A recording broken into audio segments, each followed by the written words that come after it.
স্ট্রেসের যেরকম খুব বড় একটা সিমটম বলতে পারি আমরা, হয়তো 8 ঘন্টা ঘুমোলো কিন্তু সকালবেলা উঠে ফ্রেশ ফিল করছি না। আগে মনে রাখতে অনেক সুবিধা হতো, এখন ছোট ছোট জিনিস হয়তো মিস করে যাচ্ছি। নেশা আমাদের জীবনে ডিপ্রেশন বলো, প্যানিক অ্যাটাক বলো, এই জায়গাগুলোকে কিভাবে ট্রিগার করছে? ক্যান্সারেরও সব থেকে প্রধান কারণ হচ্ছে একটা স্ট্রেস। তো যেগুলো ভালো লাগার জিনিস সেইগুলোও যখন ভালো লাগে না, তখন সেইটা কিন্তু মানে ক্লিনিক্যাল ডিপ্রেশনের একটা সাইন হতে পারে, যেটা নিয়ে কনসার্ন থাকার কথা আর কি, মানুষের কনসার্ন হওয়া উচিত। যদি খুব সিভিয়ার ডিপ্রেশন হয় এবং সেটা যদি আনট্রিটেড থাকে, তাহলে কিন্তু সুইসাইডাল টেন্ডেন্সিজের জায়গা ভীষণভাবে আসতে পারে। তুমি যদি সবসময় জীবনে খুশি থাকো, তাহলে জীবনে অনেক সত্যি থেকে তুমি পালাচ্ছ। বদল, জীবনে পরিবর্তন, চেঞ্জকে অ্যাকসেপ্ট করতে না পারা, এই যে সমস্যাটা তৈরি হয় মানুষের মনে, এই সমস্যাটাকে কিভাবে সলভ করা যায়?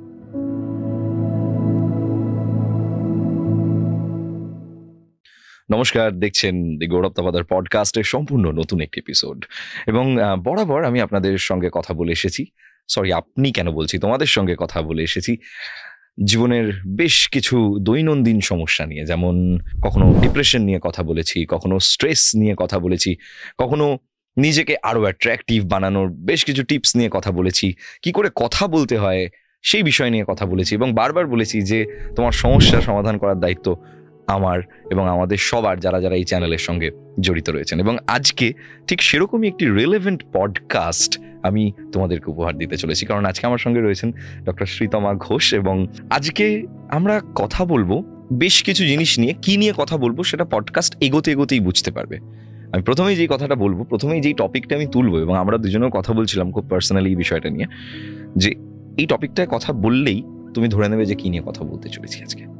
সেটা হচ্ছে যে আমরা বর্তমান সময়ে একটা জিনিস খুব খেয়াল করি, যে যারা অল্প বয়সী ছেলে মেয়ে, বিশেষ করে যারা আমাদের অডিয়েন্স, বেশিরভাগ কেউ হয়তো কলেজে উঠেছে এই সময় একটা অদ্ভুত প্রেশার থাকে যে কলেজে উঠে অনেক নতুন বন্ধু বান্ধবদের সঙ্গে দেখা হবে, সেখানে একটা ইমপ্রেস করারও ব্যাপার থাকে কাউকে, যে নিজেকে একটু প্রেজেন্টেবল বানানো, চুলটা ঠিক আছে তো, আমার চেহারায় ট্যান পড়ে যাচ্ছে না তো। তাই জন্য নিজেদেরকে বিভিন্ন রকমভাবে কিন্তু তারা গ্রুম করছে, যারা চাকরিতে যাচ্ছে, সমস্ত জায়গায়। কিন্তু তার পাশাপাশি একটা অনেক বড় সমস্যা, সেটা হচ্ছে চুল পড়ে যাওয়া, ডার্ক সার্কেল হয়ে যাওয়া চোখের তলায়, স্কিনের মধ্যে থেকে সেই গ্লোইশ ব্যাপারটা চলে যাওয়া, এবং এইগুলো কিন্তু একটা প্রবলেম ক্রিয়েট করছে সব ছেলে মেয়েদের মধ্যে। এবার আমি একটা অদ্ভুত জিনিস দেখলাম, যে এই সমস্ত যে বিষয়গুলো নিয়ে আমি কথা বললাম, এই সমস্ত কিছুর পিছনে একটা অনেক বড় কি ফ্যাক্টর হিসেবে কাজ করে স্ট্রেস। অবশ্যই। তো এই স্ট্রেস কি, দৈনন্দিন জীবনে স্ট্রেস কিরকম প্রভাব ফেলে? ইনফ্যাক্ট আমি দেখলাম যে ক্যান্সারেরও সব থেকে প্রধান কারণ হচ্ছে একটা স্ট্রেস। তো এই স্ট্রেস কি?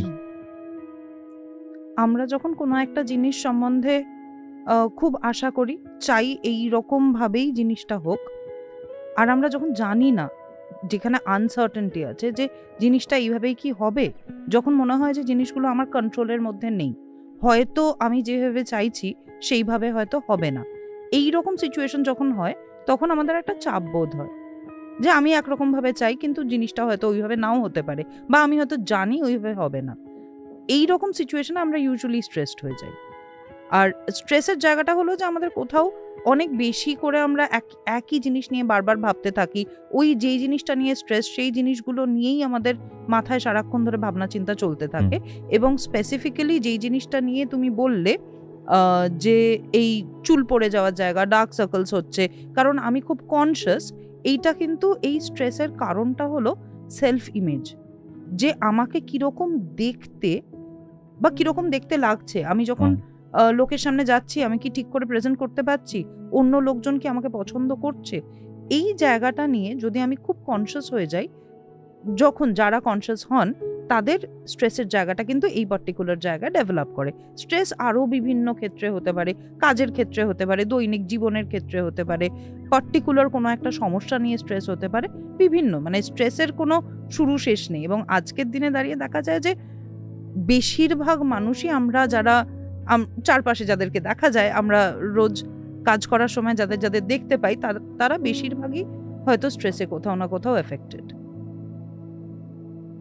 আর স্ট্রেসড যদি স্ট্রেসে থাকো, যদি কোনো প্রবলেমে থাকো, আজকে সমস্ত প্রবলেমের সমাধান হবে, কারণ আজকে আমার সঙ্গে রয়েছেন ডক্টর শ্রীতমা ঘোষ, যিনি একজন কনসালটেন্ট সাইকোলজিস্ট, এবং আজকে ওনার সঙ্গে কথা বলে আমরা কিন্তু আরও ডিটেলসে যাব, আরও ডেপথে যাব। যেমন আমরা কি কখনো স্ট্রেস মুক্ত থাকতে পারি?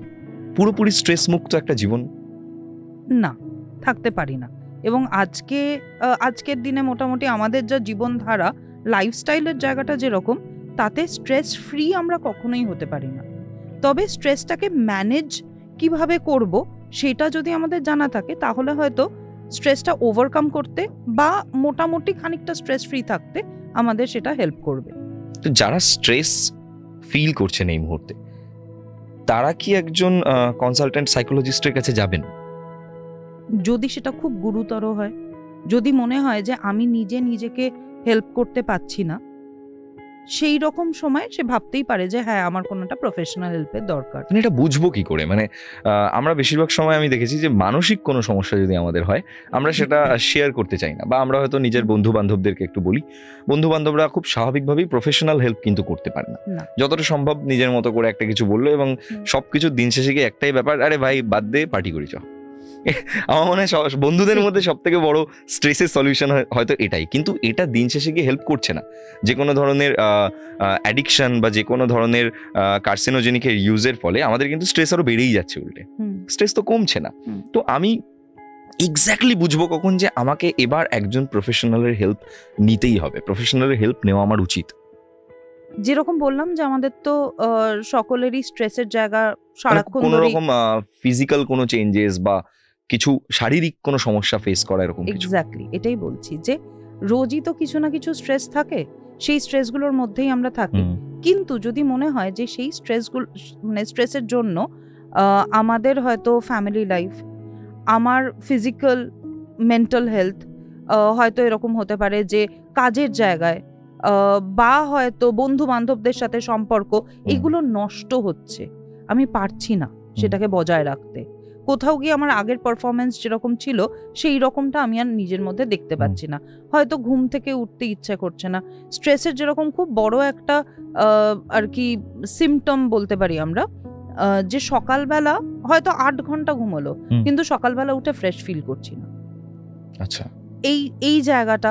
বা হয়তো এরকম দেখা গেল যে আগে মনে রাখতে অনেক সুবিধা হতো, এখন ছোট ছোট জিনিস হয়তো মিস করে যাচ্ছি। কাউকে কিছু একটা অ্যাপয়েন্টমেন্ট দিয়েছি যে তোর সাথে আজকে দেখা করব, কিন্তু তারপরে আমি ভুলে গেলাম।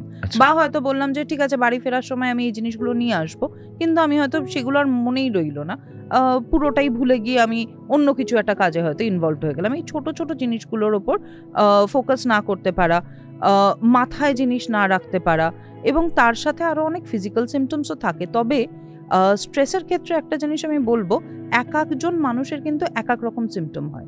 স্ট্রেসের ওরকম যে এই পার্টিকুলার কয়েকটা সিমটম দেখলেই আমি বুঝতে পারবো যে আমার স্ট্রেস, সেটা নাও হতে পারে। অনেক মানুষ আছে যারা হয়তো খুবই স্ট্রেসড, কিন্তু তাদের এই সিমটমগুলো হয় না।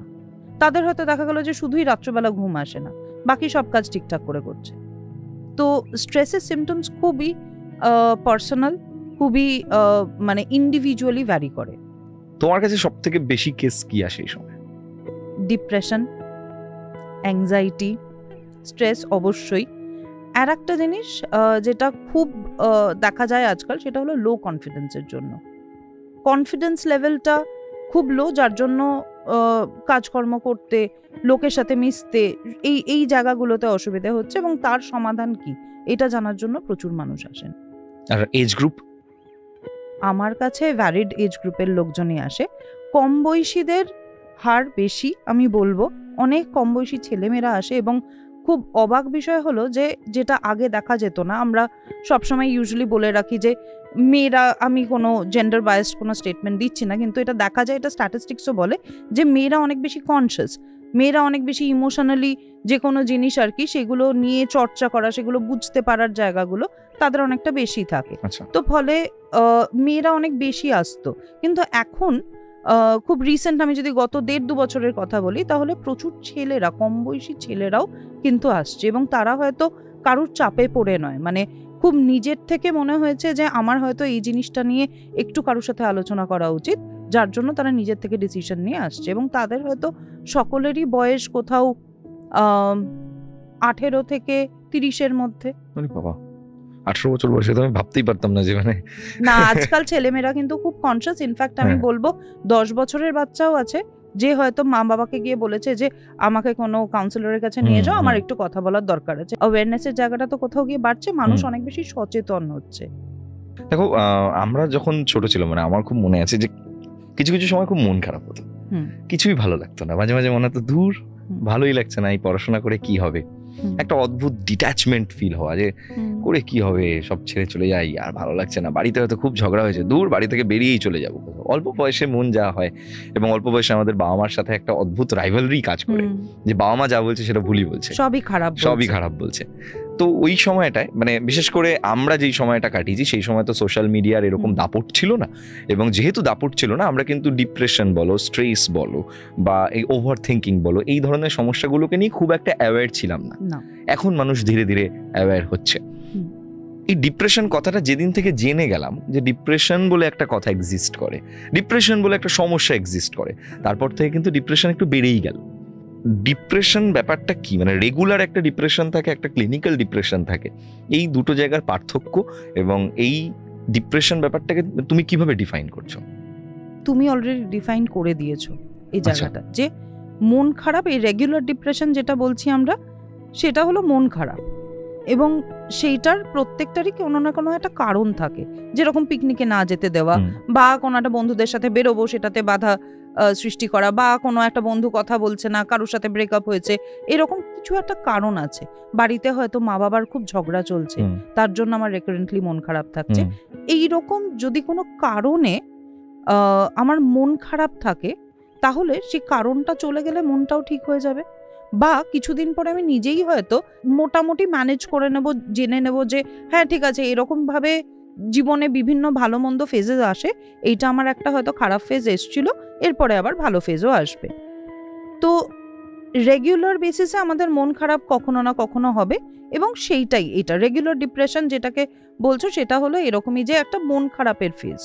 মানে এটা খুব একটা হার্মফুল নয় না, এটা বরং থাকাটা ভালো, যে আমাদের যদি কোনো খারাপ সময় না যায়, কোনো সময় যদি আমাদের দুঃখ না হয়, তাহলে আমরা ভালো সময়গুলোতে চেরিশ করব কি করে, ঠিক ঠিক, তাই না? তো সেটা ভালো। কিন্তু ক্লিনিক্যাল ডিপ্রেশন যেটা, ক্লিনিক্যাল ডিপ্রেশনের আমরা বলি যে প্রথম জিনিস যেটা জিজ্ঞেস করি, সেটা হলো যে কোনো কি স্পেসিফিক কারণ আছে মন খারাপ লাগার? বেশিরভাগ ক্ষেত্রেই দেখা যায় যে বলে না, জীবনে সব কিছু ঠিকঠাক চলছে, কিন্তু তাও আমার ভালো লাগছে না। এরকম নয় কিন্তু যে আমাকে আমার বাড়ির লোকজন পছন্দ করে না, আমার জীবনে খুব সমস্যা কিছু একটা আছে, আমি স্পেসিফিক্যালি আর কি কোনো একটা জিনিস খারাপ চলছে আমার, যার জন্য আমার মনটা খারাপ। আমার মন যে কোনো কারণেই খারাপ হতে পারে, যে কোনো দিনই আমি সকালবেলা উঠে হয়তো ভালো ফিল করছি না, এরকম হতে পারে। এবং ক্লিনিক্যাল ডিপ্রেশনে রেকারেন্টলি আমরা অ্যাটলিস্ট ক্লিনিক্যালি বলি যে 6 মাস একটা পিরিয়ড দিতে হবে, তার আগে ডায়াগনোসিস হবে না। তো সেই 6 মাসের পিরিয়ডে দেখা যায় যে বিভিন্ন সিমটমস আছে, সেই সিমটমগুলোর সাথে যদি ম্যাচ করে, তাহলেই আমরা বলবো যে এটা ক্লিনিক্যাল ডিপ্রেশন, না হলে কিন্তু বলবো না। না হলে একটা জাস্ট লো ফেজ বলে। বেশ কিছু সিমটমস একটু বলো কিরকম হতে পারে? যেমন ধরো খাওয়ার হ্যাবিট, ঘুমানোর হ্যাবিট, এগুলো চেঞ্জ হয়ে যায়। কিছু মানুষের খাওয়া খুব বেড়ে যায়, কিছু মানুষের খাওয়া খুব কমে যায়। ঘুমের সাথেও সেম, যে ভীষণ ঘুমোচ্ছি, বা হয়তো দেখা গেল একদম ঘুম আসছে না, দুটোই হতে পারে। কোনো কাজই করতে ইচ্ছে করছে না, বিছানা থেকে ওঠাটাই একটা ডিফিকাল্ট ব্যাপার, যে আমার সকালবেলা ঘুম থেকে উঠে আমার বিছানা ছাড়তে ইচ্ছে করে না, মনে হয় সারাদিন বিছানায় শুয়ে থাকি, এইরকম একটা জায়গা থাকে। এবং তার সাথে যে কোনো কথা হয়তো বলছি, হয়তো নর্মাল কথাই বলছি, ক্লিনিক্যাল ডিপ্রেশন যাদের থাকে, তাদের সেই কথা বলতে বলতে কেঁদে ফেলার একটা টেন্ডেন্সি থাকে, চোখে জল চলে আসে, হয়তো কিছুই করছে না, হয়তো চুপ করে বসে রয়েছে, চোখ দিয়ে ঝরঝর করে জল পড়ে যাচ্ছে। তার সাথে আরও অনেক সিমটমস থাকে, যে কাজে কর্মে মন থাকে না, হয়তো এরকম হতে পারে যে যেই কাজগুলো করতে ভালো লাগতো, এটাও একটা খুব ইউজুয়ালি আমরা কোয়েশ্চেন জিজ্ঞেস করে থাকি, যে এমনি কাজ করতে ইচ্ছা করছে না, হয়তো অফিসে যেতে ইচ্ছা করছে না, কিন্তু যেগুলো হয়তো ভালোবেসে করতেন সেইগুলো কি করতে ভালো লাগে? সেইগুলোও ভালো লাগে না, মনে হয় কোনো কাজই করব না। যে আগে হয়তো সিনেমাটা খুব ভালোবেসে দেখতাম, এখন আর সিনেমাটা দেখতে ইচ্ছা করে না, হয়তো বসলো 5 মিনিট দেখলো, তারপরে উঠে পড়লো, আর ভালো লাগছে না। হয়তো আগে গল্পের বই খুব ভালোবেসে পড়তো, কিন্তু এখন আর সেগুলো ভালো লাগছে না। তো যেগুলো ভালো লাগার জিনিস সেইগুলোও যখন ভালো লাগে না, তখন সেইটা কিন্তু মানে ক্লিনিক্যাল ডিপ্রেশনের একটা সাইন হতে পারে, যেটা নিয়ে কনসার্ন থাকার কথা আর কি, মানুষের কনসার্ন হওয়া উচিত। আর এটা যদি আনট্রিটেড থেকে যায়, আনট্রিটেড যদি থাকে এবং সেটার যদি ক্লিনিক্যাল ডিপ্রেশনেরও তো একটা সিভিয়ারিটির জায়গা আছে, হয়তো এরকম হতে পারে যে অল্প একটা সিভিয়ারিটির জায়গা থেকে তার হয়তো অনেক বছর ধরে চললো, এরকম হতে পারে। আবার খুব সিভিয়ার ডিপ্রেশনও হতে পারে। যদি খুব সিভিয়ার ডিপ্রেশন হয় এবং সেটা যদি আনট্রিটেড থাকে, তাহলে কিন্তু সুইসাইডাল টেন্ডেন্সিজের জায়গা ভীষণভাবে আসতে পারে। কারণ কোথাও তো মনে হয় যে যখন ডিপ্রেশন হয় আমাদের ক্লিনিক্যালি, তখন মনে হয় যে আমি সব থেকে বাজে, আমার থেকে বাজে আর কেউ নেই, আমি ওয়ার্থলেস, আমার দ্বারা কোনো ভালো জিনিস হবে না, এবং এই স্টেটটার থেকে আমাকে কেউ কখনো বার করতে পারবে না। এই যে জায়গাটা, তাহলে আর বেঁচে থেকে কি লাভ, এই জায়গাটা তখন তাদের ভাবনা চিন্তায় আসে। যার জন্য যদি ডিপ্রেশন অনেক দিন ধরে আনট্রিটেড থাকে, তাহলে কিন্তু সুইসাইডাল টেন্ডেন্সির চান্সেস আসতে পারে। আচ্ছা, মানে কোনো একজন ব্যক্তিত্ব যিনি ক্লিনিক্যালি ডিপ্রেশনের পেশেন্ট, তার কি এটা কোনো পার্টিকুলার ইনসিডেন্ট, লাইফের কোনো পার্টিকুলার ইনসিডেন্ট থেকে এই জিনিসটা হচ্ছে, নাকি এটা কোনো একটা শারীরিকই একটা প্রক্রিয়া যেটার জন্য আমার শরীরের ভিতর কিছু একটা চেঞ্জেস হচ্ছে, যার জন্য আমার এই ডিপ্রেশনটা আসছে?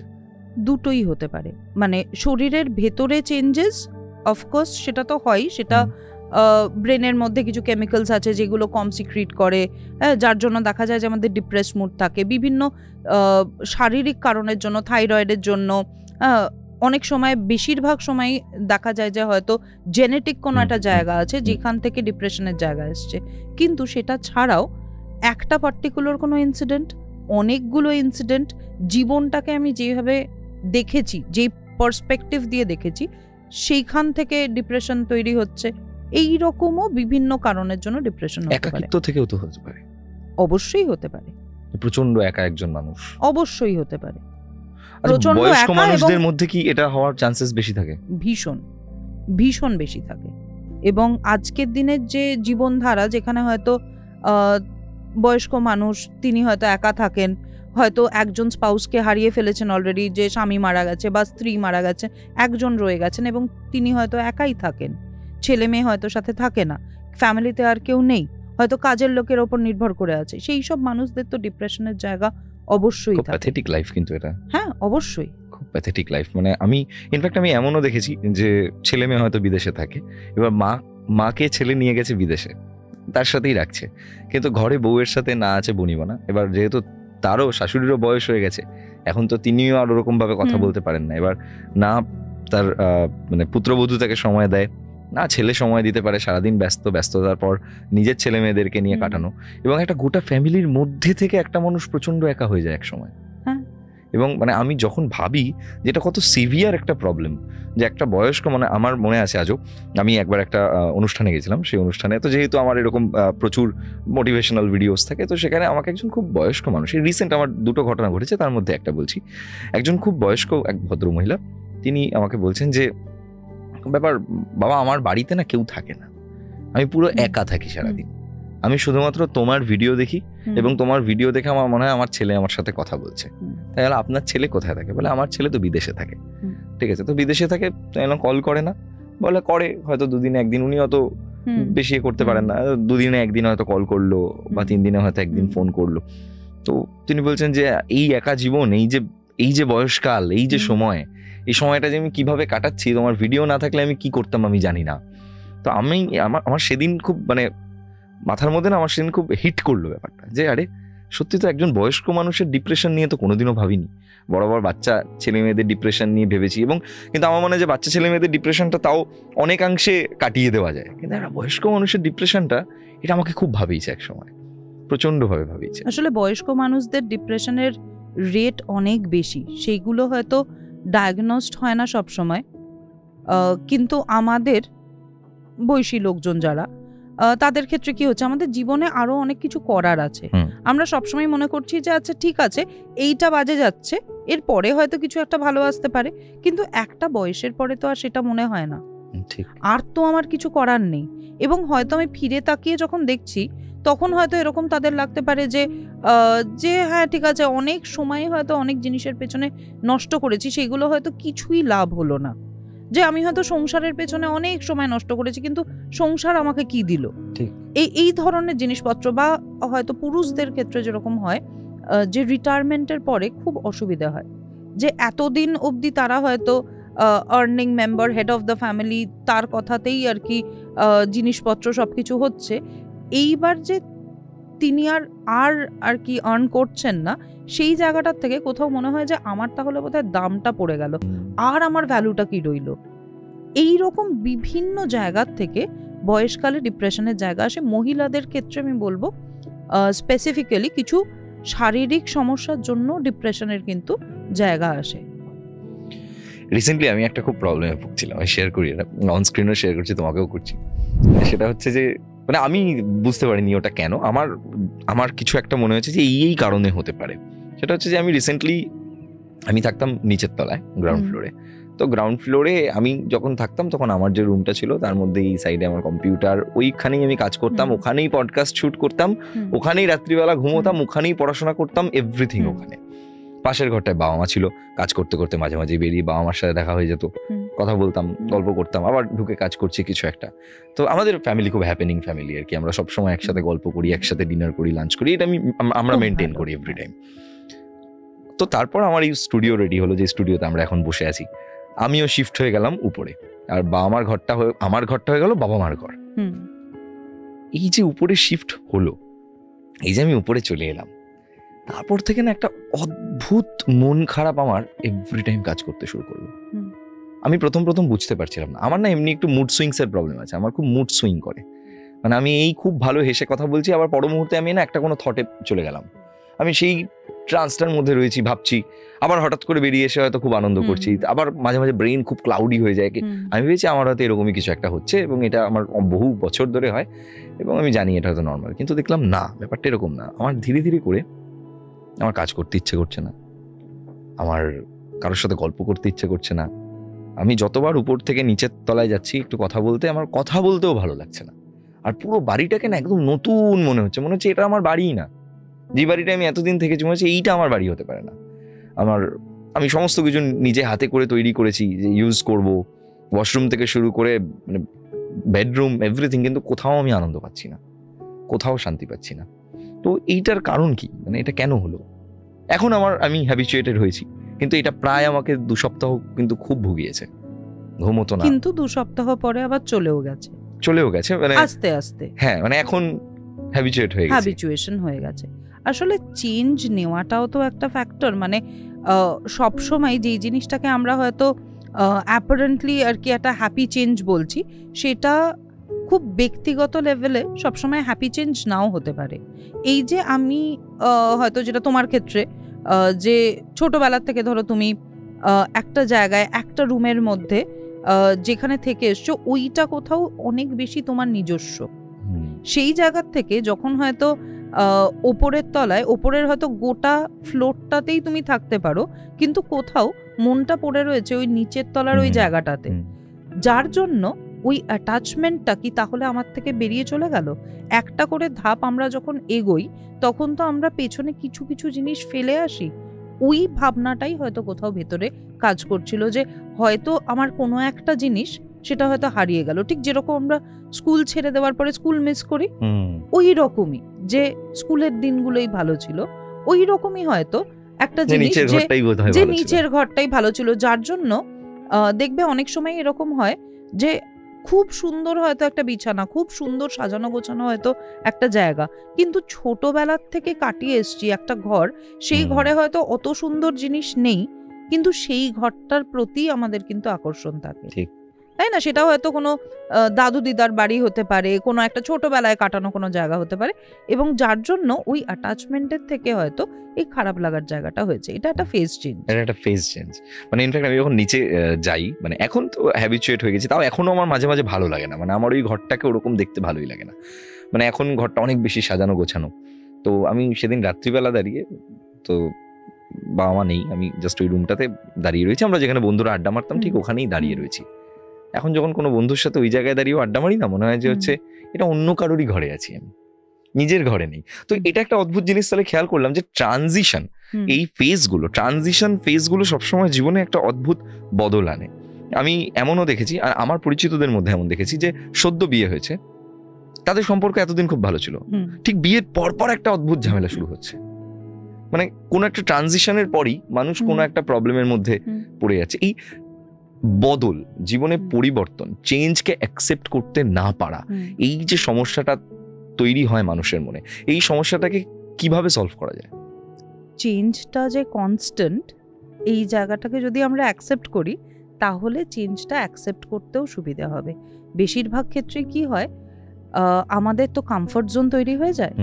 সেই কমফর্ট জোন, তার সাথে বিভিন্ন অ্যাটাচমেন্ট, বিভিন্ন মেমোরি, এই রকম ধরনের, যে ওই জিনিসটাই আমার বলে যখন আমরা মনে করতে আরম্ভ করি, তখন সেই জিনিসটা বদলাতে ইচ্ছা করে না।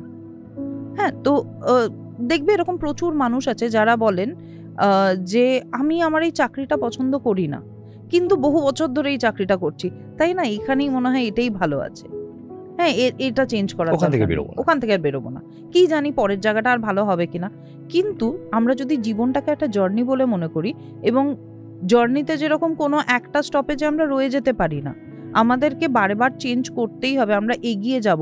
যদি এক জায়গায় আটকে যাই, তাহলে কোথাও এগিয়ে যাওয়ার জায়গাটাও হয়তো বন্ধ হয়ে যাবে। এই জায়গাটা যদি মনে করি, এবং বিভিন্ন সময় বিভিন্ন রকম চেঞ্জেস আসবে, এইটা ধরে নিয়েই যদি এগোই, সম্পর্কের ক্ষেত্রে যেটা তুমি বলছিলে, খুব রিসেন্টলিও আমি একজনের সাথে কথা বললাম, এবং তারা বহু লম্বা সময় ধরে তাদের সম্পর্ক ছিল, এবং এখনো হয়তো 1 বছরও হয়নি বিয়ে হয়েছে, তাদের বিভিন্ন অসুবিধার জায়গা দেখা দিচ্ছে। এক্স্যাক্টলি তুমি যে কথাটা বললে সেটাই। কিন্তু কি হচ্ছে, যে একজন মানুষ, সে হয়তো আমার বহুকালের পরিচিত মানুষ, কিন্তু বছরের পর বছর ধরে সেই মানুষটা তো এক রয়ে যেতে পারে না, সেও তো বদলাচ্ছে, সে তো বড় হচ্ছে, তার গ্রোথ হচ্ছে। তো এই গ্রোথ ডেভেলপমেন্টটা যদি আমি নিয়েই এগোতে পারি, যে হ্যাঁ ঠিক আছে, অনেক সময় মা বাবাদের যখন ঝগড়া হয়, আমরা প্রত্যেকেই দেখে এসেছি, বলেছে যে হ্যাঁ যখন 25 বছর আগে, 30 বছর আগে, হ্যাঁ 50 বছর আগে, হ্যাঁ তুমি তো তখন এরকম ছিলে না। স্বাভাবিকভাবে, কারণ 50 বছর আগে তার বয়সটা যেটা ছিল, তার অভিজ্ঞতার জায়গাগুলো যেরকম ছিল, সেটা তো কখনো আর এখন সেম থাকতে পারে না। তো ফলে দুজন মানুষও যখন একসাথে এগোচ্ছে কোনো একটা জার্নিতে, দুজন মানুষ অভিজ্ঞতার সাথে সাথে বদলাবে। সেই বদলগুলোকে যদি আমরা অ্যাকসেপ্ট করতে পারি, তাহলে মানে সম্পর্কের সমস্যার জায়গাগুলো অনেকটা ইজিলি আমরা হ্যান্ডেল করতে পারবো। এবং আমি এটাও দেখেছি যে এই কনসিয়াসনেস, তুমি যেটা বলছো যে মানে বেশি কনসিয়াস হয়ে যাওয়া, আমি দেখেছি না, আমরা আমাদের খুব নর্মাল সম্পর্কগুলোর প্রতি অতটা কনসিয়াস না, তাই জন্য আমার মনে হয় যে সেগুলো না বেটার থাকে। আমরা আমাদের হাজব্যান্ড হোক, ওয়াইফ হোক, গার্লফ্রেন্ড হোক, মানে এই ধরনের সম্পর্ক যেগুলোকে আমরা একটা স্বীকৃতি দিতে চাই, ওই সম্পর্কগুলোর প্রতি আমরা একটু বেশি কনসিয়াস হয়ে যাই, এবং ওভার কনসিয়াসনেস আমাদের ওই সম্পর্কগুলোর মধুরতাটাকে মেরে দেয়। আমি এটা খুব মানে অবজার্ভ করে দেখেছি। একটা বাচ্চা মেয়ে ছিল, একটা ঘটনা বলি, সেই মেয়েটা আমাকে মাঝে মাঝেই ফোন করেও হাউ হাউ করে কাঁদতো। তো 2-3 বার কথা হয়েছে, কথা হওয়ার পর আমি কোনো রকমে বুঝিয়েছি, দেখ এরকম কিছু করিস না। ফোন করতো বাথরুম থেকে ফোন করে হাউ হাউ করে কাঁদতো, আর বলতো যে দাদা আমাকে বাঁচাও, আমার প্যানিক অ্যাটাক হচ্ছে। তখন আমারও বয়সটা একটু কম ছিল, আমিও প্যানিক অ্যাটাক ব্যাপারটা কি অত ভালো ওয়াকিবহাল ছিলাম না। তো এই প্যানিক অ্যাটাক ব্যাপারটা যে কি, এই জিনিসটা তুমি একটুখানি যদি খুলে বলো। প্যানিক অ্যাটাক এক ধরনের অ্যাংজাইটি ডিসঅর্ডার। অ্যাংজাইটির বহু রকমের সিমটমস আছে, অ্যাংজাইটির বিভিন্ন ধরন আছে, সেই ধরনগুলোর মধ্যে একটা হলো প্যানিক অ্যাটাক। প্যানিক অ্যাটাকে আমাদের মনে হয় যে বুক ধড়ফড় করছে হঠাৎ করে, এবং সেটা খুব তীব্র, আর তার সাথে মনে হয় আমার নিঃশ্বাস বন্ধ হয়ে যাচ্ছে, খুব কষ্ট হচ্ছে, এবং ঠিক হার্ট অ্যাটাক হলে যেরকম অভিজ্ঞতাটা হয়, আমাদের সেরকমই অভিজ্ঞতা হয়। এই রকম অবস্থায় মনে হয় আমাকে এক্ষুনি হয়তো হাসপাতালে নিয়ে গেলে ভালো হয়। আচ্ছা, ডাক্তার দেখলো, দেখে বললো যে হয়তো একটা ইসিজি করলো, বললো যে কোনো অসুবিধা নেই, শারীরিক কোনো সমস্যা নেই। সেটা হঠাৎ অ্যাংজাইটি কোনো কারণে একটু বেশি মাত্রায় বেড়ে যাওয়ার জন্য অ্যাটাকটা হয়েছে। এইটা এক ধরনের রোগ। আচ্ছা, মানে এটা কি লাইফের কোনো ঘটে যাওয়া ট্রমা থেকে আসে? ঘটে যাওয়া ট্রমা, বা যদি এরকম হয় যে কোনো কারণে খুব স্ট্রেস চলছে, কোনো একটা খুব বিপদের মধ্যে মানুষ আছে, সেই সময় দেখা যায় যে অনেক সময় প্যানিক অ্যাটাক তার হতে পারে।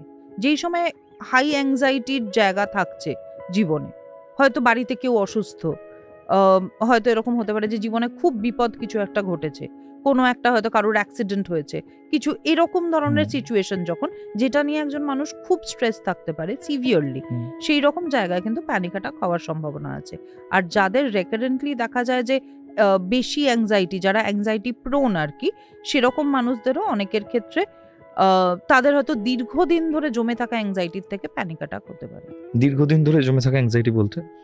ছোটবেলার থেকে এরকম বিভিন্ন ঘটনা, যে ঘটনাগুলো হয়তো তাকে অ্যাংজাইটি দিয়েছে, বা তার সেই ঘটনাগুলোর থেকে অ্যাংজাইটি তৈরি হয়েছে, এই রকম জায়গায় সেটা এক্সপ্রেস করার খুব একটা জায়গা পায়নি, ওটা হয়তো ভেতরেই জমে জমে থেকেছে, এবং তাতে তার যেটা হয়েছে যে তার পার্সোনালিটির প্যাটার্নটাই কোথাও একটা অ্যাংজাইটি প্রোন হয়ে গেছে। যে কোনো সিচুয়েশনে সে প্রচন্ড টেনশন করে যে কি হবে, হাত পা কাঁপছে, হাত পা ঠান্ডা হয়ে যাচ্ছে। সিম্পল একটা জিনিস যে কারোর সাথে গিয়ে একটা কথা বলতে হবে, তাতেই হয়তো দেখা গেল যে সে প্রচন্ড টেনশন করছে, বলছে যে আচ্ছা ঠিক আছে আমি একটুখানি দুবার একটু ঘুরে আসি। আমার একটা ঘটনা মনে পড়লো তুমি এই কথাটা বলতে গিয়ে, এটা একদমই অ্যাংজাইটি মানে প্যানিক অ্যাটাকের সাথে সম্পর্ক নয়, কিন্তু অ্যাংজাইটির সাথে আর কি, লং টার্ম অ্যাংজাইটির সাথে একটা রিলেশন আছে। আমি একবার কচুরি কিনতে গেছি বাড়ির পাড়ার মোড়ের একটা দোকানে, এবং সেখানে যেরকম হয় সকালবেলা, রবিবারের সকাল, প্রচণ্ড ভিড়, এবং একজন ভদ্রলোক এসছেন, উনি বলছেন যে অনেক বছর আগেকার কথা বলছি, তো উনি কিছু একটা বলেছেন, আর দোকানদার বুঝতে পারেনি যে উনি কি 20টা কচুরি চাইছেন না 20 টাকার কচুরি চাইছেন। সেটা নিয়ে দুবার প্রশ্ন জিজ্ঞেস করেছে, এবং দুবার প্রশ্ন জিজ্ঞেস করায় ভদ্রলোক বেশ কয়েকবার তুতলে গেলেন।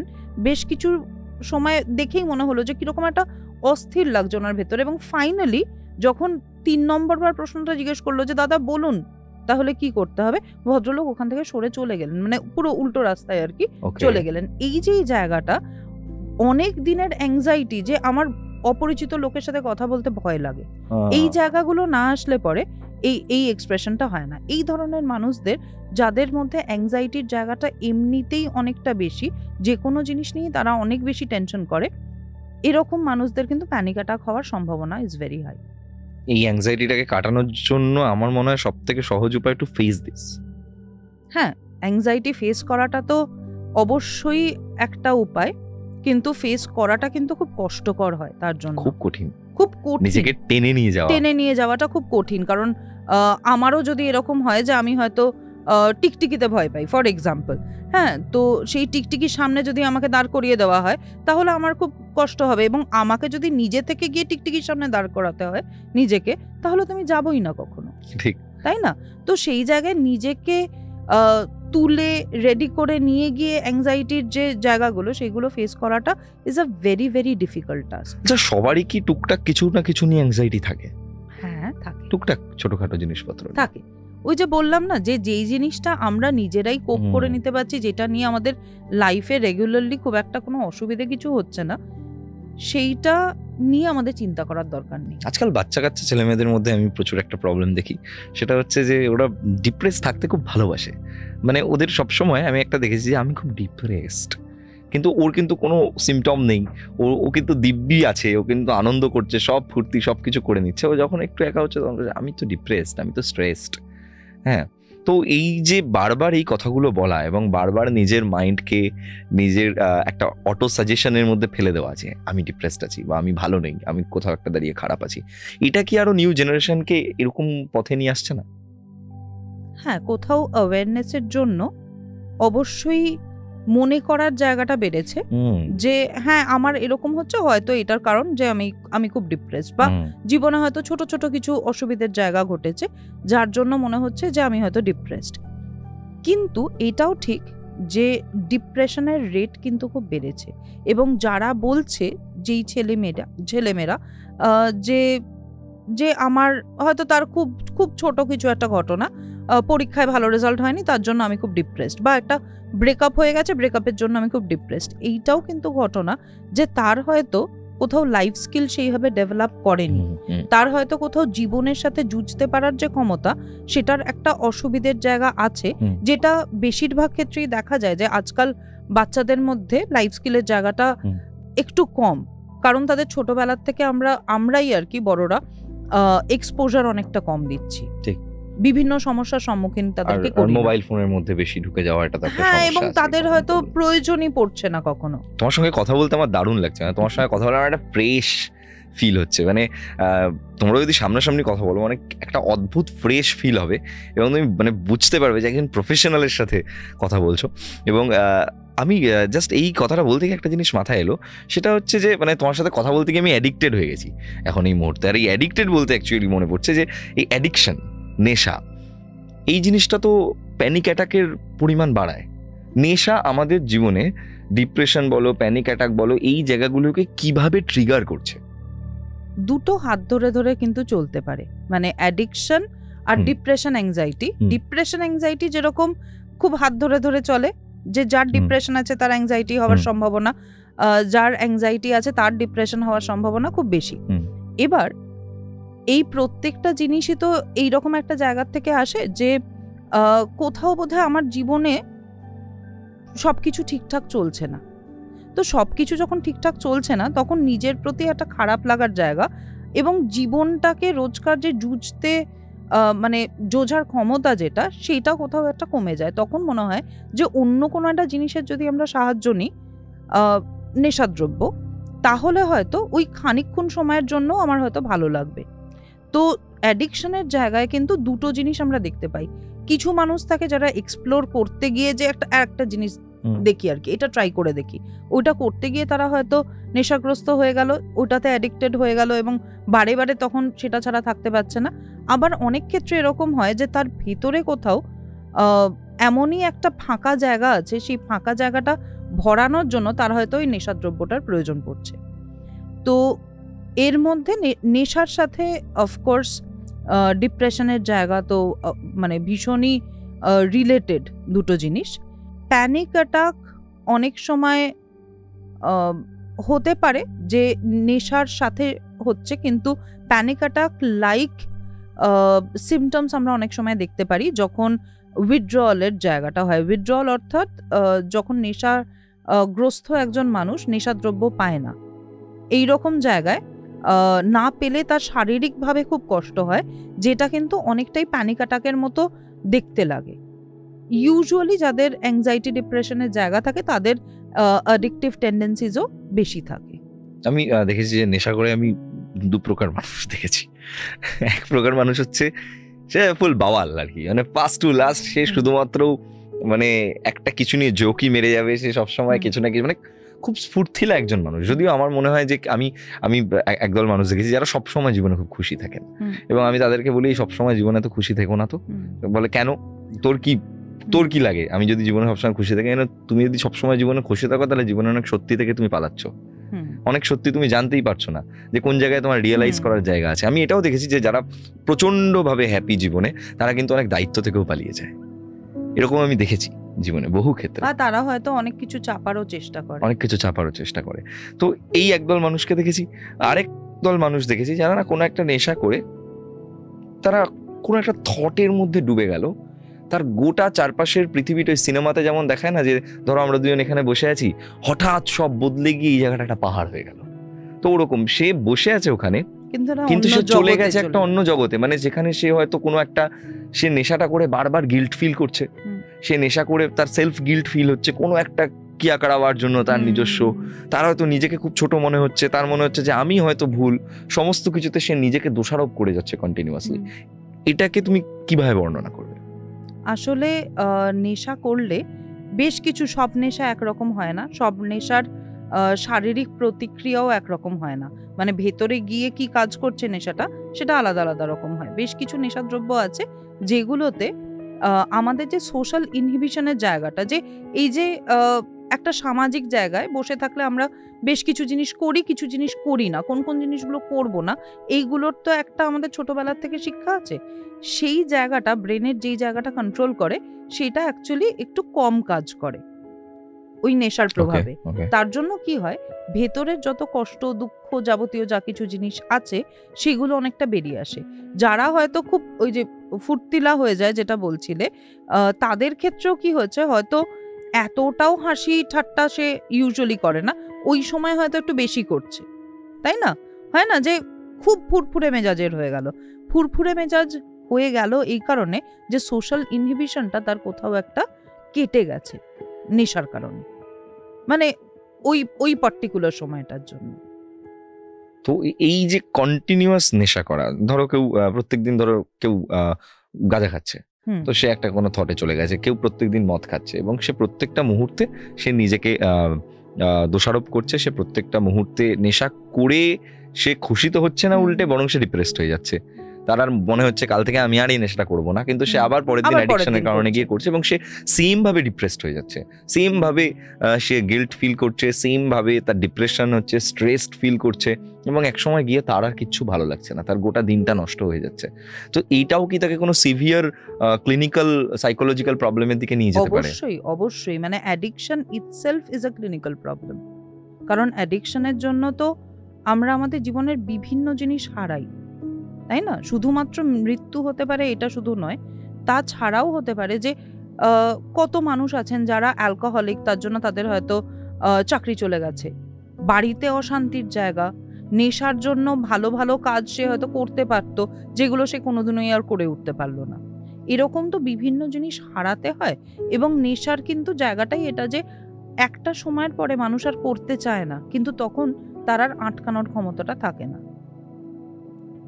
সে তখন নেশার দাবার বলে না যে হচ্ছে আমি মদ খাই না, মদ আমায় খায় এখন। এক্স্যাক্টলি, তখন নেশার দ্রব্যটাই তাকে আমরা বলি চালাচ্ছে। কিছু কিছু মানুষকে, আরে ভাই মদ তো তুই মদ খাস না, মদ তোকে রোজ খায়, তো এরকম হয়। তো যাই হোক, আজকে আমরা পডকাস্টটায় মানে মনে হচ্ছে আরো এগিয়ে যাই, আরো এগিয়ে যাই, কিন্তু আমরা শেষ করার আগে কয়েকটা জিনিস দিয়ে শেষ করব।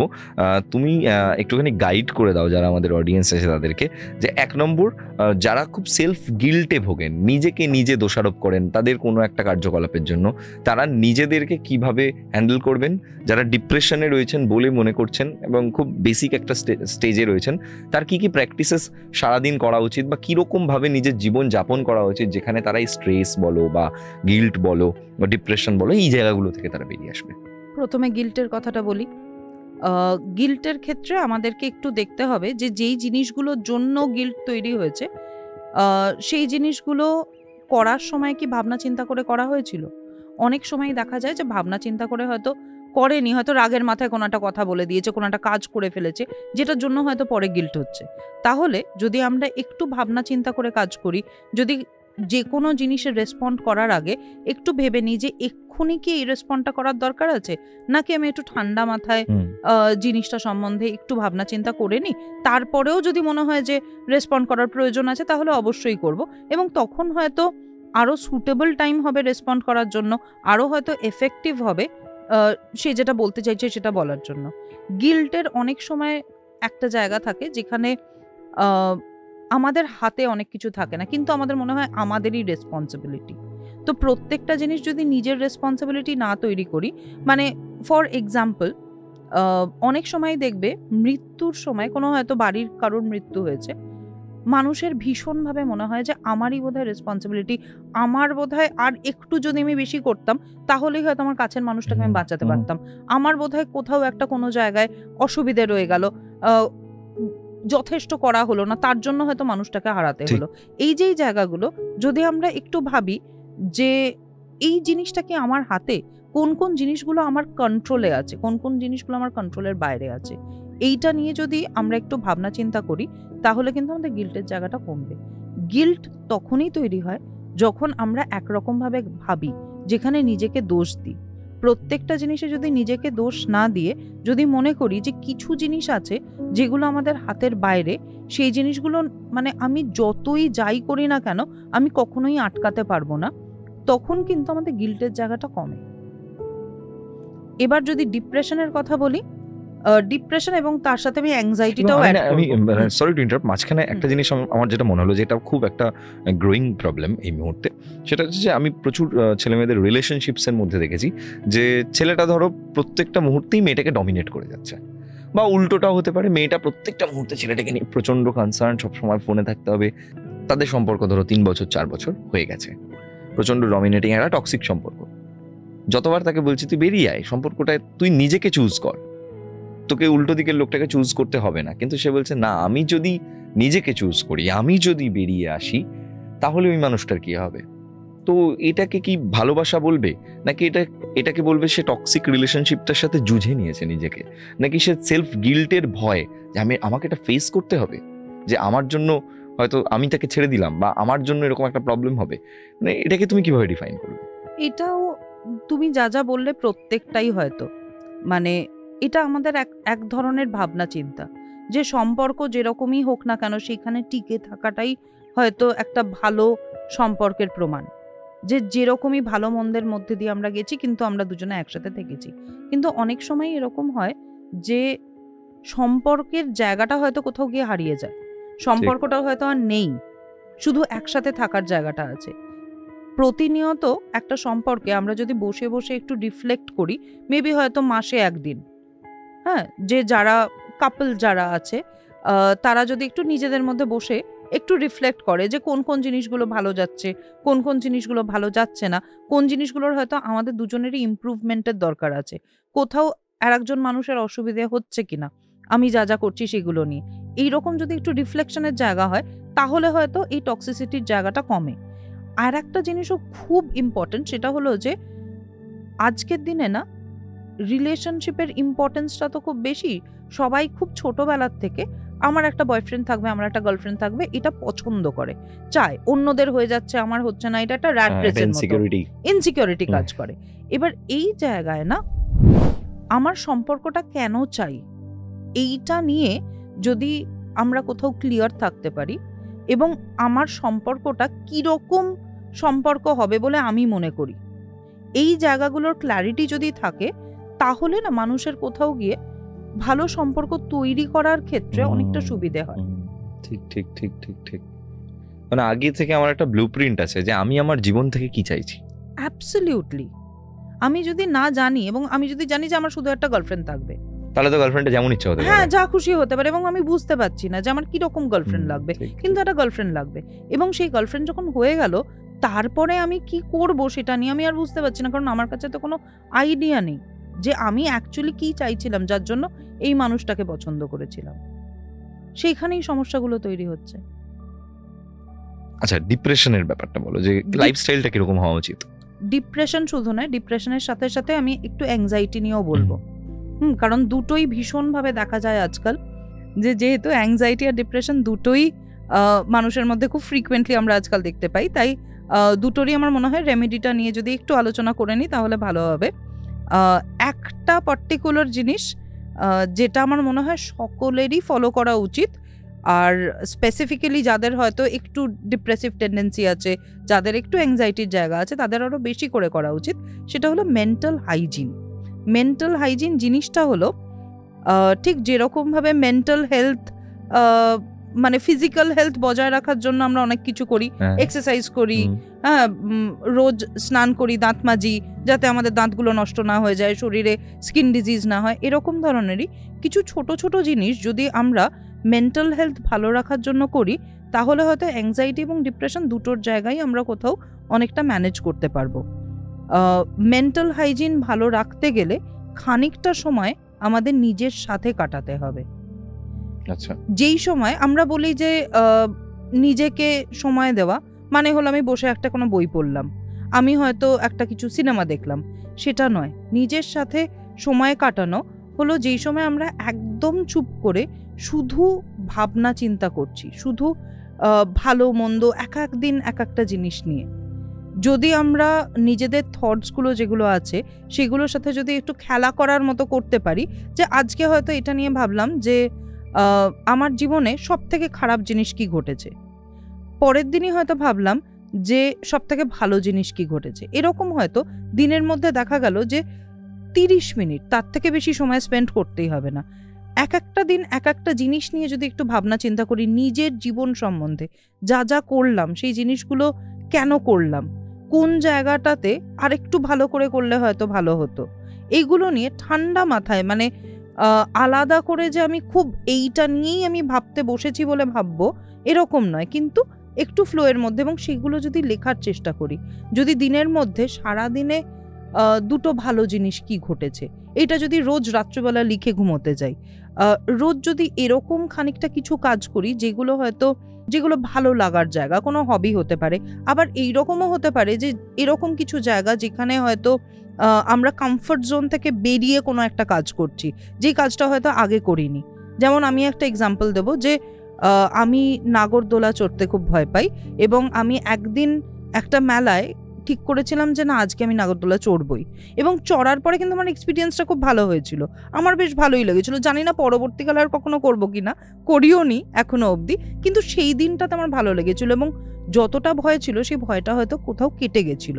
তো এই রকমভাবে নিজেদের ভাবনা চিন্তাগুলোর সাথে সেগুলোকে খুব আর কি সেগুলো সম্বন্ধে কনসিয়াস না হয়, যদি একটু খেলা করি সেগুলো নিয়ে, তাহলে কোথাও আমাদের মেন্টাল হাইজিনের জায়গাটা অনেকটা ইমপ্রুভ করবে, এবং সেটা করলে অ্যাংজাইটি এবং ডিপ্রেশন দুটোই অনেকটা ম্যানেজড হবে।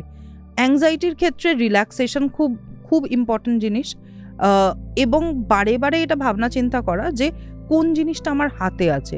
অনেক সময় দেখা যায় যে অ্যাংজাইটির ক্ষেত্রে, ডিপ্রেশনের ক্ষেত্রেও হয় যে রাত্রিবেলা ঘুম আসছে না, ঘুমোতে না পারার সমস্যা ভীষণ ভীষণ কমনলি দেখা যায়, এবং যখনই ঘুমটা আসে না তখনই যত রকম দুশ্চিন্তা সব মাথায় চেপে ধরে। ঘুমোতে যাওয়ারও কিন্তু একটা পদ্ধতি আছে, মানে আমি এটা মজা করে বলি যে ঠিক যেরকম পুজোর আগে আমাদের অনেক কিছু প্রিপারেশন থাকে, সেরকমই ঘুমোতে যাওয়ার আগে যদি আমরা কিছু টুকটাক প্রিপারেশন নিই, যে একটু মুখে হাত পায়ে জল দিলাম, একটু হয়তো চুলটা আঁচড়ালাম, একটু ভালো দুটো কথা চিন্তা করলাম, করে তারপরে যদি ঘুমোতে যাই, কারণ বেশিরভাগ ক্ষেত্রে আমরা মোবাইল ঘাঁটতে ঘাঁটতে ঘুমিয়ে পড়ি, তার জন্যই অনেক সময় ঘুম আসে না। ঘুম আসছে না, আরো একটু মোবাইলটা ঘেঁটে নিলাম, কিন্তু তাতে আরোই ঘুম আসলো না, এইভাবে 3 ঘন্টা চলে গেল। তো এইটা না করে আমরা যদি একটু কিছু জিনিসপত্র একটা রুটিন মেনটেন করি, যেগুলো করে পরপর ধাপের মতো, যেগুলো করে তারপরে আমরা ঘুমোতে যাব, তাহলে কিন্তু ঘুম আসার জায়গাটা ভালো হবে। এবং রিল্যাক্সেশনের বিভিন্ন ব্রিদিং এক্সারসাইজ থাকে, বিভিন্ন মাসল রিল্যাক্সেশনের টেকনিক আছে, সেগুলোও যদি আমরা একটু ফলো করতে পারি, তার মানে অনেক ভিডিওসও অ্যাভেলেবল আর কি ইউটিউবে, সেরকম যদি কিছু এক্সারসাইজ আমরা করতে পারি, তাতেও কিন্তু অ্যাংজাইটির ক্ষেত্রে অনেকটাই সুবিধা হবে। এইগুলোর পরেও যদি কোনো মানুষের এই লো মুড স্টেট, ডিপ্রেসিভ ফিলিং, হালকা অ্যাংজাইটির জায়গা, এগুলো যদি না কাটে, যে আমি রোজ যেই স্টেপগুলো ফলো করার সেগুলো করছি কিন্তু তারপরেও আমার ঠিক হচ্ছে না, তখন কিন্তু কোথাও প্রফেশনাল হেল্প নেওয়ার দরকার। মানে প্রত্যেকটা দিন তোমাকে নিজের মাইন্ডের একটুখানি যত্ন নিতে হবে এবং মানে ট্র্যাক করতে হবে যে সারা দিন আমি কি করলাম, কি করছি, কি ভাবছি, বিশেষ করে কারণ আমরা বেশিরভাগ সময় দেখেছি যে আমরা আমাদের টাকা পয়সা ট্র্যাক করি, কিন্তু আমরা কি ভাবছি সেটাকে ট্র্যাক করি না। একদমই তাই। কারণ আমরা ভাবি যে হচ্ছে ঠিক আছে, এটা তো চলছে, ভেতরে চলছে, বা সারাটা দিন কেমন কাটালাম, এক্স্যাক্টলি, যে আজকের দিনটা কেমন গেল, ভালো গেল, আমি এটা খারাপ গেল। প্রত্যেকদিন করি, মানে আমি রোজ রাত্রিবেলা শুতে যাওয়ার আগে আমি জাস্ট ভাবি যে আমার দিনটা কি আজকে ওয়ার্থি ছিল কি ছিল না, বা আজকে আমি সারাদিন কি কি করলাম। মানে আমি যেমন যেটা রেগুলার করি যে আমি আগের দিন রাত্রিবেলা পরের দিনের শিডিউলটা তৈরি করে ফেলি, আমি সারাদিন কি কি করব। ঘুম থেকে ওঠার পর থেকে ওই যে কাজগুলো যখন তুমি পরপর করতে থাকবে, তুমি এতটাই কাজে এনগেজড হয়ে যাবে, মানে তোমার নিজস্ব কাজে, সেটা তুমি স্টুডেন্ট হতে পারো, তুমি কোনো অফিসে চাকরি করতে পারো, সেগুলোতে এত বেশি এনগেজমেন্ট চলে আসে আগে থেকে প্ল্যান করে নিলে, যে অনেক রকম ওভার থিঙ্কিং এর জায়গা কিন্তু চলে যায়। আমি এটা দেখেছি যে আমার লাইফের খুব ব্যাড ফেজে আমার সব থেকে বড় সঙ্গী ছিল আমার ওয়ার্ক। যখন আমি কাজ করেছি এবং আমি ওইগুলো ভাবিনি, এবং একটা দিন হঠাৎ করে আমি দেখছি আরে আমি যেটা ভাবতাম, আমি হয়তো দিনে হয়তো 1 ঘন্টা এই জিনিসটা নিয়ে ভেবে খুব ডিপ্রেসড হয়ে যেতাম, আমার খুব স্ট্রেসড ফিল হতো, এখন হয়তো সেটা আমার মাথায় 5 মিনিটের জন্য আসে, এসেও তারপর আমি ভুলে যাই, কারণ এরপর আমার একটা নতুন কোনো কাজ আছে বা তারপর কোনো একটা নতুন আনন্দের কিছু আছে, এই জিনিসটা। আর ঘুমের এটা খুব ভালো, মানে যে হাত পা ধুয়ে একদম চুল আছড়ে মানে টিপটপ হয়ে ঘুমোতে যাওয়া, বিকজ তুমি স্বপ্নের দেশে পাড়ি দিতে চলেছো, এবং স্বপ্নের দেশে যখনই তুমি পাড়ি দেবে তখন বড় স্বপ্ন যদি দেখো তাহলে জীবনে অনেক বড় কিছুই হবে বলে আশা করা যায়। তো আরো বড় স্বপ্নের দিকে আমরা সকলেই উঠতে থাকি, কারণ আমার মনে হয় যে ঘুমিয়ে স্বপ্ন দেখাটা ইম্পর্টেন্ট। ঘুমিয়ে স্বপ্ন দেখলে অনেক সময় এমন হয় যে অনেক সমাধান পাওয়া যায়। ঘুমিয়ে স্বপ্ন দেখে কি সমাধান পাওয়া যায় সেগুলো না হয় পরবর্তী কোনো একটা পডকাস্টে আমরা যেখানে একটুখানি অকাল্ট এই ধরনের কথাবার্তা বলবো, সেগুলোতে সেই পডকাস্টে এই বিষয়টাকে নিয়ে আলোচনা করব। কিন্তু যাই হোক, আজকের এই পডকাস্ট কেমন লাগলো সেটা কিন্তু কমেন্ট করে জানাতে হবে। এবং আমি শ্রীতমা ম্যামের কন্ট্যাক্ট নাম্বারও দিয়ে দিচ্ছি এখানে ডেসক্রিপশন সেকশনে। সেখান থেকে আপনাদের যাদের মনে হচ্ছে যে এই সময় একটু আপনার প্রফেশনাল হেল্প দরকার, তারা কিন্তু প্রফেশনাল হেল্প সেখান থেকে নিতে পারেন। এবং আজকের পডকাস্ট কেমন লাগলো কমেন্ট করে জানাবেন, লাইক করতে ভুলবেন না, সাবস্ক্রাইব করতে ভুলবেন না। যদি নতুন হন তো পুরনো যত ভিডিওস আছে সেই ভিডিওসগুলোকে দেখতে ভুলবেন না। তোমার কেমন লাগলো আমার এখানে এসে? আমার খুব ভালো লেগেছে, খুব ভালো লেগেছে। আলোচনাটাও আমার খুব পছন্দ হয়েছে। এরকম আলোচনা মনে হয় যে শুধুমাত্র পডকাস্টের মধ্যে দিয়ে নয়, রোজকার প্রত্যেকটা মানুষের বাড়িতে যদি প্রত্যেকটা আড্ডার জায়গায়ও যদি এই আলোচনাগুলো হয়, তাহলে কিন্তু আমাদের যে ডেইলি লাইফের সমস্যাগুলো, সেই সমস্যার অনেক সমাধান চলে আসে। আমি তোমাকে আবারও চাই আমাদের এই পডকাস্টে, আমরা সকলে চাই অ্যাকচুয়ালি তোমাকে এই পডকাস্টে, কারণ আমরা একটু আগেও কথা বলছিলাম যে আমরা হয়তো এরকম কোনো একটা প্রবলেম নিয়ে কথা বলতে পারি। তো যাই হোক, সেগুলো সারপ্রাইজ থাক। আজকের মতো ভিডিও এখানে শেষ করছি। দেখছিলেন দি গৌরব তাপাদার পডকাস্ট। আমি গৌরব ছিলাম আপনাদের সঙ্গে। ক্যামেরার উল্টো দিকে রয়েছে কৌশিক এবং আজকে আমার গেস্ট ডক্টর শ্রীতমা ঘোষ।